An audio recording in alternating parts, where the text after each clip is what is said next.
Y este avión rojo me lo regaló una persona muy imaginativa y cariñosa. Y un día trajo este avión rojo hecho con metálico. ¿Ya? Y es bien bonito. Aquí está el avión rojo que fue aquel en que Marmaduke Grove voló desde Argentina en 1931, aterrizó en Concepción para hacerse del poder y fue hecho prisionero la primera vez, ¿no? Bonito recuerdo. Bonito el avión, ¿No además. es cierto? Sí. Es muy bonito. Bueno, Fernando,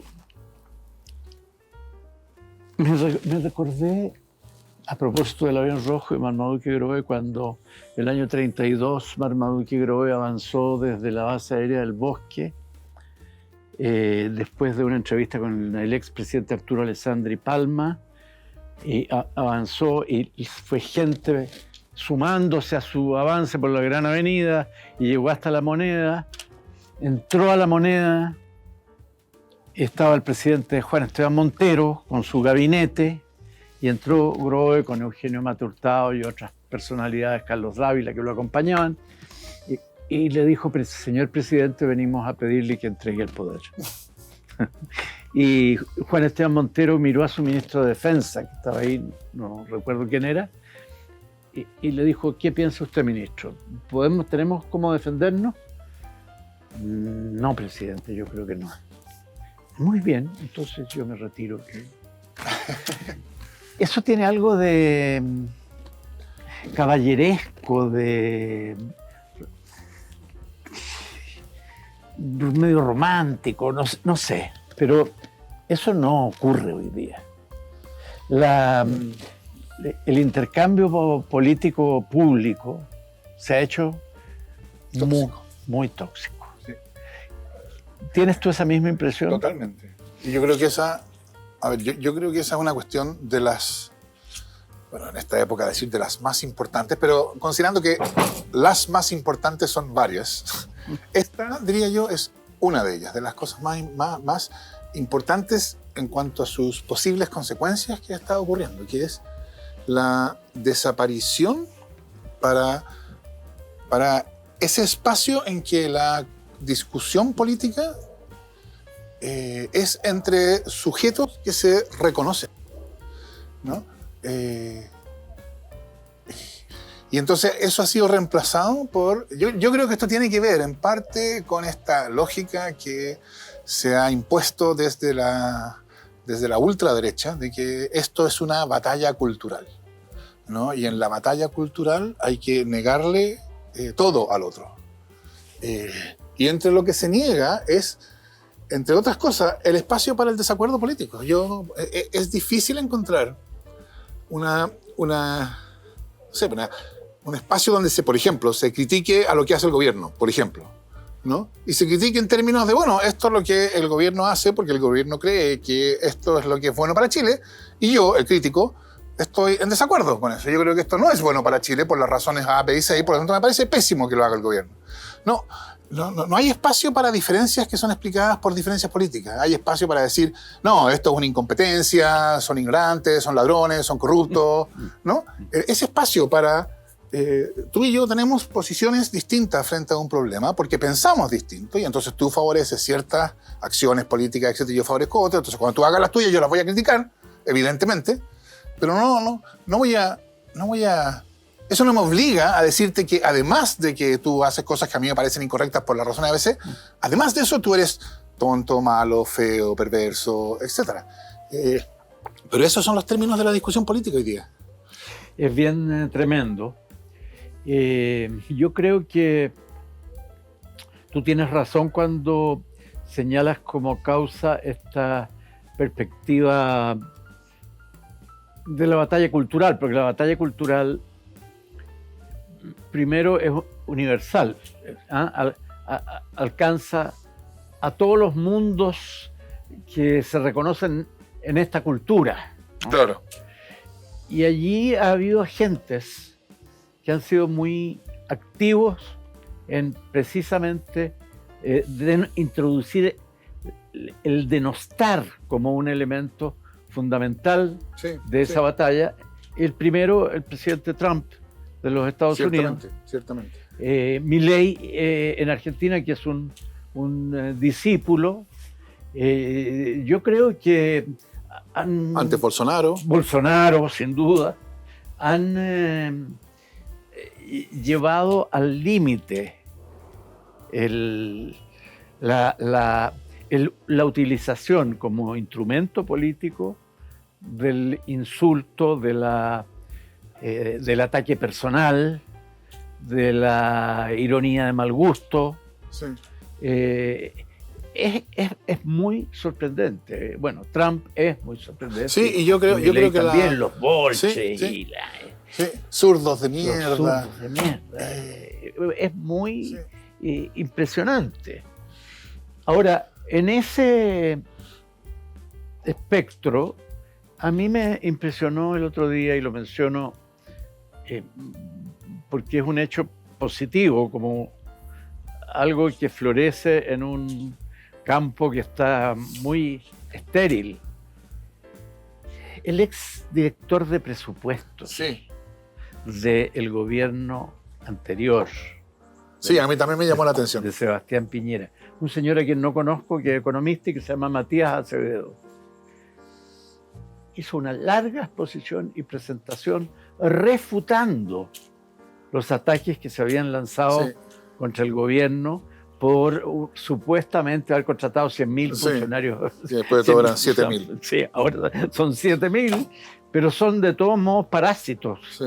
Como ha dicho el jefe ideológico de Kast, y Kast, no sé si alcanzaste a ver eso, pero Kast lo ha respaldado plenamente. Sí, que habría sido peor, que habría sido más duro. Si él lo hubiera dicho, habría sido más duro todavía. O sea, podemos imaginarnos el epíteto que habría usado después de parásitos.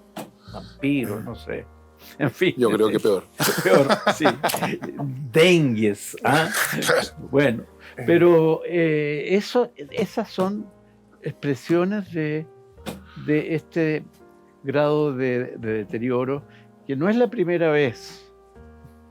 Yo creo que hubo momentos anteriores en que hubo en Chile posiciones muy polares y donde se cayó en el uso de ese tipo de descalificaciones.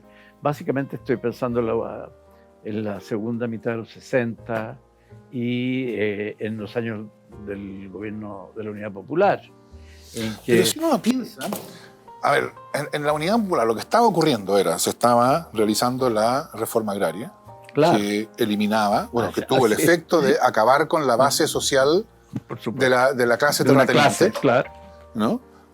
Y se estaba buscando el tránsito al socialismo. ¿Qué cuestión equivalente en su magnitud político-social está hoy día en juego?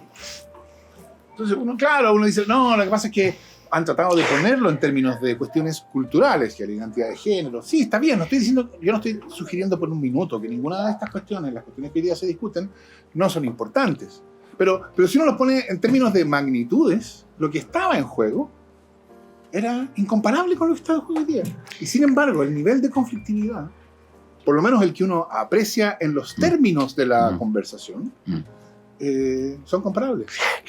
Yo creo, Fernando, que lo que ocurre ahí es que lo que es la agenda abierta es mucho más atemperada, la agenda de temas, de puntos, de la batalla cultural, es más atemperada de una agenda encubierta.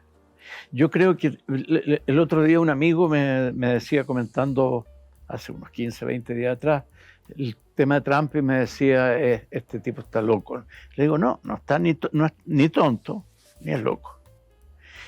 Tiene detrás de sí un conjunto de por cierto, politólogos, pensadores, filósofos, que nutren una perspectiva, y esa perspectiva tiene que ver con la destitución de la democracia como sistema de convivencia en el mundo que lo ha acogido hasta ahora, la mayoría del mundo occidental. Entonces, ese lenguaje en realidad no corresponde con la agenda abierta, con la agenda que pareciera estarse jugando, pero estamos aquí frente a gente que lo que opone es democracia con autoritarismo, sí, y es partidaria del autoritarismo. Sí, no, eso no cabe, a mí no me cabe ninguna duda, pero a ver, dos cosas eso. Lo primero, yo estaba pensando más bien en cuestiones como que se presentaba, por ejemplo, cuando se trataba de explicar por qué no se podía llegar a acuerdo en pensiones, se decía, no, es que ahí choca un absolutismo contra otro. Pero toda la discusión de la reforma de pensiones, desde el principio, siempre tuvo el trasfondo de que el 10% de capitalización individual que existe iba a continuar existiendo y siendo capitalización individual. Cuando se hablaba de toda la capitalización individual, toda la nueva cotización en la posición más extrema, entre comillas, todo a un fondo a solidaridad, no se estaba hablando del 16% de solidaridad. Se estaba hablando de que en el caso más extremo, Chile iba a tener un sistema con 10% de capitalización individual y 6% en el caso más extremo. Y eso es presentado. Entonces, el que dice nada a solidaridad versus el que dice 6 puntos de 16 a solidaridad, eso se presenta como una lucha de extremos. Ahora, yo creo que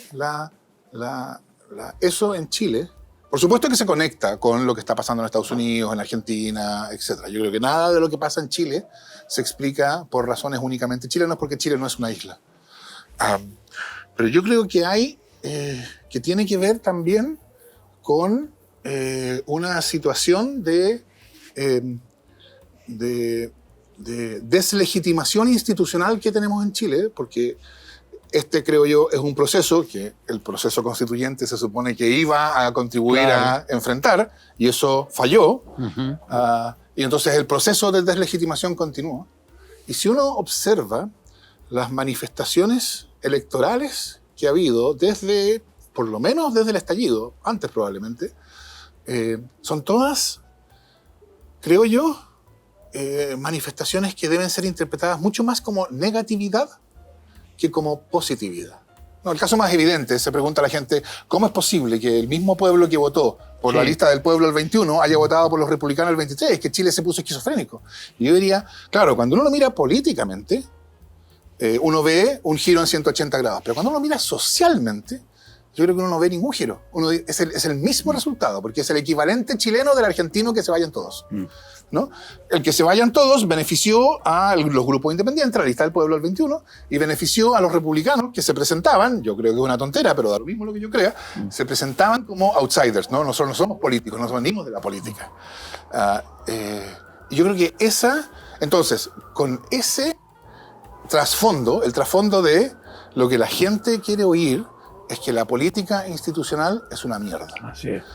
Creo claro, por eso no es suficiente decir nosotros queremos que no haya operadores políticos. Hay que decir parásitos, ¿no? Yo creo que lo que se busca es conectar con este rechazo ciudadano a la política institucional. Y por cierto, eso es preocupante para lo que viene. En la televisión y en las redes se ha producido la consagración de este estilo de programas brutales, ¿no? De enfrentamiento. Yo creo que si uno quiere ver cómo es la política que viene, tiene que ver Sin Filtro. Sin Filtro yo creo que es el programa, digamos, espléndidamente denominado, primero. Sí. Y segundo, es el anticipo de la política que viene. Es que es una política en la cual no hay espacio para el desacuerdo. No hay desacuerdo en Sin Filtro. O sea, ustedes son unos imbéciles, ustedes son unos tontos, ustedes son incompetentes, ustedes son unos que tienen una opinión distinta a la que yo tengo. Pero yo creo que anticipan el futuro. Bueno, ¿y qué vamos a hacer frente a eso? ¿Qué crees tú, para pasar a otro plano, que el Frente Amplio puede hacer frente a eso?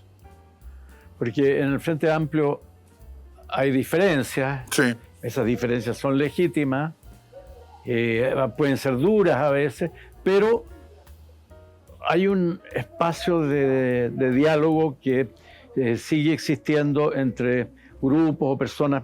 Todos sabemos que el Frente Amplio surgió de una fusión de grupos distintos que después de un año siguen teniendo una existencia, porque en un año procesos de fusión perfectos son imposibles. ahí se mantiene una capacidad Sí. de diálogo interno que yo creo que de algún modo deberíamos considerar esto que Sí. estamos conversando Por cierto. para hacernos portadores de un enfoque que nos perfile en la dirección democrática, en la dirección del diálogo, del respeto, del respeto a los derechos civiles, de los derechos humanos, que son arrasados por esta nueva Sí. corriente. Sí, totalmente. Bueno, primero lo que yo creo que uno debería decir es primero que contracultural fue el surgimiento del Frente Amplio. O sea, no es un momento de fuerzas centrípetas, sino más bien de fuerzas centrífugas, Claro. ¿no? Y de Claro. fraccionamiento. Claro. Y contra esa tendencia el Frente Amplio fue capaz de crearse, o Así sea, es. todos estos grupos de conflicto. Por supuesto, eso lo que produce, y claro, es bastante imposible esperar que en un año se iba a acabar, es que inicialmente surge como algo parecido a una federación, distintos grupos Sí. que convergen. Claro, la pregunta es, ¿qué es lo que debería uno esperar? ¿O qué espera uno que ocurra? ¿O que hacia dónde esto tiene que llevar? Y yo creo que es bastante claro que el éxito del proyecto Frente Amplio supone superar esa lógica federativa y hacer de esa federación un partido político. Y yo creo que entonces la pregunta es, ¿cuáles son las condiciones que se necesitan para eso? Y son muchas condiciones, por supuesto, esto son varias cosas, etc. Pero yo creo que hay una que es especialmente importante y que yo espero que se pueda enfrentar en lo que viene. Y es, el Frente Amplio necesita necesita darse, o mejor dicho, porque no quiero decir que no la tenga en absoluto, necesita explicitar, necesita articular su posición, su visión política, ¿no? El Frente Amplio funcionaba como una fuerza de protesta, por así decirlo, pero ya no puede tener una identidad vinculada a la protesta. Este es un gobierno, un partido que ya está en el gobierno, tiene el presidente de la República, va a tener un presidente saliente en unos meses más, entonces ya no puede decir simplemente estamos en contra de. Ese estamos en contra de fue importante para su surgimiento, pero tiene que en algún momento ser superado. Y yo creo que dado lo que es el Frente Amplio y dado la posición política que ocupa y dado la historia que ha tenido, etc., ese posicionamiento tiene que fundarse en alguna versión debidamente actualizada, eso va de suyo, del socialismo. Es decir, el Frente Amplio necesita entenderse como un partido socialista, porque si no es un partido socialista, entonces no está a la altura de su propia historia. O sea, el Frente Amplio surgió luchando por derechos sociales, educación, Sí. etc. ¿No? Nueva constitución, o sea, profundización democrática, y yo creo que eso necesita, lo que necesita es la articulación de una visión socialista que, por cierto, que incluya a un feminismo socialista, a un socialismo feminista, sin duda. y ecologista, no cabe ninguna duda, ¿no? Y por cierto que el socialismo de hoy no puede ser el socialismo de los años 60, Sin porque duda. el mundo ha cambiado. Totalmente de acuerdo. Pero necesita algo de esa envergadura, porque si no, yo creo que eso es condición sine qua non para que pueda superar el momento federativo, por así decirlo. Bueno, hay mucha gente en el Frente Amplio que no pertenece a lo que se llaman los lotes o los... Hay muchas. Yo diría que a mí me ha tocado, por lo menos en mi militancia, en mi experiencia breve, porque recién yo llevo un año en el Frente Amplio. Todos llevamos un año en el Frente Amplio. Todos llevamos, sí. Es cierto. Somos todos igualmente Sí, jóvenes en sí, ese sí, sentido. Sí. Bueno, yo una anécdota. La otra vez se estaba conversando con un grupo de gente de esto y yo dije, no, pero yo tengo una foto del 2013 frente al CERVEL en que estoy acompañando a unos candidatos que van a inscribirse y nos sacamos una foto. Y en esa foto estamos el que habla, a mi derecha está Daniela López, que fue candidata a diputada por Valparaíso, Francisco Figueroa, que era candidato a diputado por el Distrito 10 Sí. y que ahora es ministro de Bienes Nacionales, y Gabriel Boric, que es el presidente de la República. Entonces, ahí empezó mi militancia en el Frente Amplio, hace 12 años atrás. Bueno, pero efectivamente llevamos todo un año en el Frente Amplio. Y la tarea que tú apuntas yo creo que es muy fundamental. No se va a resolver solo en el Congreso. El Congreso yo creo que debería ser parte de un avance, debería ser un avance decisivo en esa dirección. Creo que hay algo avanzado con la declaración de principios con la que se inscribió el Frente Amplio, pero hay que afinar fórmulas que permitan delimitar por una parte y consagrar por otra las diferentes aproximaciones que hay en el Frente Amplio. Y por cierto, el socialismo es una materia a la que hay hoy día muchas aproximaciones. Uno no puede dar una respuesta hoy día y decir, bueno, el socialismo es esto. No, es algo, yo acostumbro a decir, que no hay mapas para llegar no hay cartografía para llegar a ese destino, sino que se va explorando. Porque ese camino al andar. Sí. Bueno, yo creo que esa es una cuestión, digamos, por supuesto, hay distintas posiciones y parte de lo que yo espero que pase es que haya discusión sobre esto. Pero claro, en esa discusión la posición que yo sostendría tendría ciertas características que yo creo que se vinculan a algo que tú dices. Porque yo creo que hubo una época en que el socialismo se entendía como si tuviera una cartografía. Claro. Es decir, nosotros sabemos a dónde queremos llegar. Absolutamente. El problema es llegar. Absolutamente. Y cuando uno sabe a dónde quiere llegar, lo que necesita es llegar lo más rápidamente posible. Y yo no quiero criticar eso porque, como te digo, era un mundo distinto, bueno, etc. Pero ese ya no es nuestra situación. Yo creo que no es. Yo creo que hoy día no sabemos cómo es el socialismo. Yo creo que, como decía Frank Jameson, o sea, aunque se le atribuye a distintas personas esta frase, hoy día es más fácil imaginarse el fin del mundo que el fin del capitalismo. Entonces la pregunta es cómo uno puede ser socialista cuando es más fácil imaginarse el fin del mundo que el fin del capitalismo. Yo creo que lo que necesita cambiar es que tenemos que dejar de pensar el socialismo como un punto de llegada, claro, como si tuviéramos un mapa con una gran X en él, y tenemos que pensar mucho más el socialismo como una brújula. Una brújula es un aparato que a uno le permite saber la dirección en que se está moviendo, aun cuando el punto de llegada no está a la vista. Entonces poder distinguir un paso adelante de un paso atrás, ¿no? Ampliar derechos sociales es un paso adelante. Claro. Profundizar la democracia es un paso adelante. Digamos, la regresión autoritaria a la Argentina es un paso atrás. Y yo creo que uno lo que necesita es esa idea, la fe en que es posible, claro, moverse en la dirección correcta y un criterio que te permita identificarla. Y partir, yo agregaría a eso con lo que concuerdo, partir respondiendo una pregunta fundamental. ¿Es esta la única forma de vivir? Claro. No, hay otras formas de vivir. Entonces, nosotros no queremos esta forma de vivir porque teniendo cosas que son positivas, tiene muchas que son negativas y que la marcan, las desigualdades, el predominio de la razón mercantil sobre la razón libertaria o democrática, en fin. Pero hay otra forma de vivir y la primera plataforma que vamos es eso. Claro, hay otra forma, pero si tú me preguntas ahora, descríbemela. Claro. Yo no te la puedo describir. Por supuesto. Lo que sí yo te puedo decir, mire, si hay derechos sociales universales asegurados, estamos más cerca de esa otra forma de vivir. Si tenemos un sistema democrático más fuerte y profundo, estamos más cerca. Eso es. Y eso es todo lo que yo necesito. Y también, a lo mejor, mucho más allá, porque esto también es característica de la izquierda, mucho más allá aparecerán diferencias entre nosotros y entonces lógico, tendremos desacuerdos, pero ¿cuál es el afán de actualizar ahora los desacuerdos posibles que tendremos en el futuro? Entonces, yo creo que ese socialismo es un socialismo que es abierto y poroso frente a todos quienes crean que es posible moverse en esa dirección, ¿no?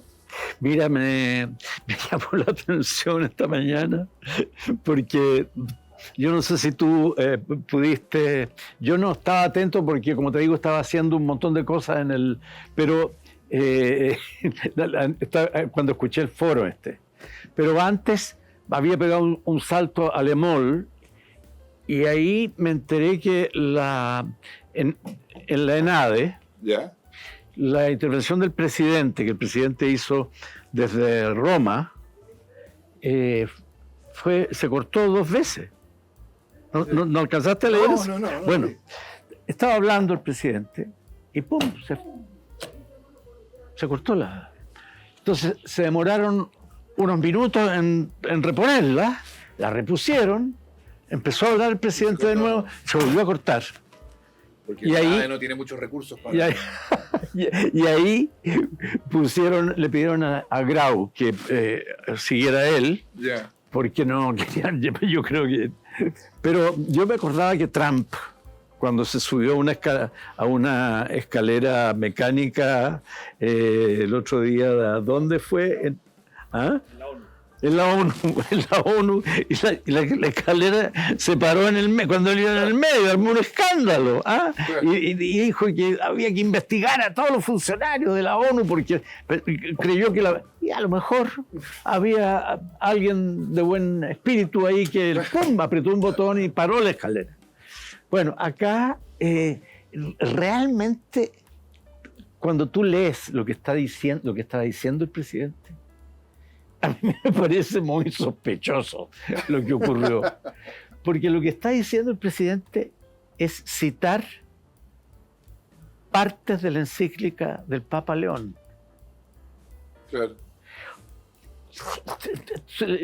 Comentaba con una amiga hoy en la mañana, le decía, oye, pero si es que el Papa León, la encíclica del Papa León, es algo casi como el manifiesto comunista. Entonces, las cosas que dice la encíclica son tremendas, como ocurrió con encíclicas anteriores también, ¿no? Lo que pasa es que siempre esto queda como en el ámbito de las prédicas del Papa. Bueno, no fue así con la Rerum Novarum, de la encíclica Rerum Novarum, surgió la corriente socialista cristiana, en definitiva, social cristiana, y luego socialistas cristianos. Pero esa encíclica contiene elementos que tendríamos que ponerlos en el centro de este debate sobre qué es y cómo se avanza hacia el socialismo. Yo estoy convencido de eso. Yo creo que o sea, no hay nada más socialista que el cristianismo, diría yo. Sí. Por supuesto, muchas personas que creen en el cristianismo no creen eso, está bien, y la libertad libre. O se sienten cristianas por formación cultural, pero no tienen el don de la fe, como dijo Boric también en su discurso. Lo divertido fue que cuando volvió, la primera vez que se cortó, después ya no volvió más, dijo, bueno, espero que no sea una intervención divina.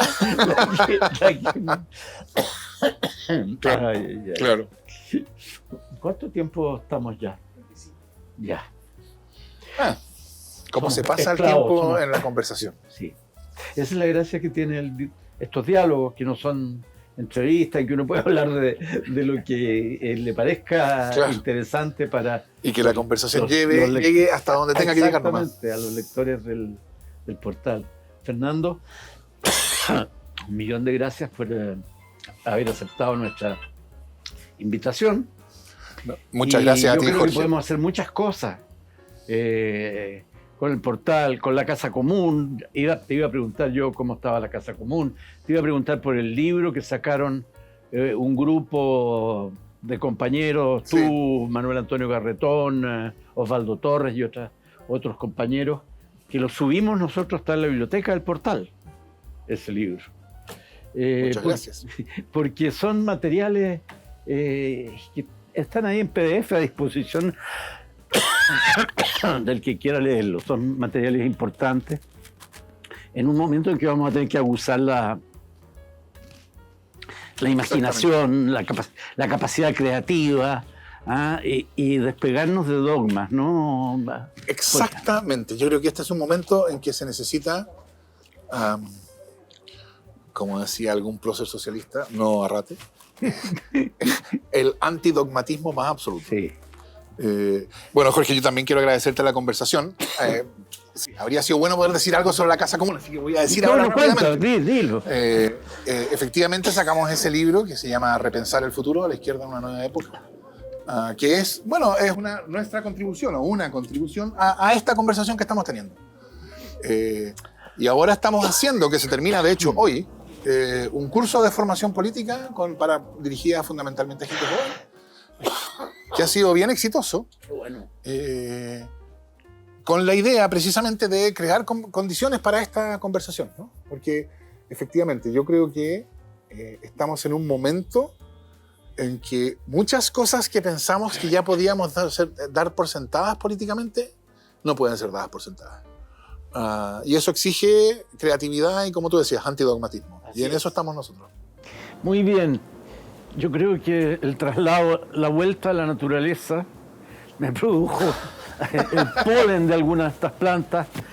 Me afectó la garganta, Javier. 1.000.000 de gracias. Ya lo pensó, Javier.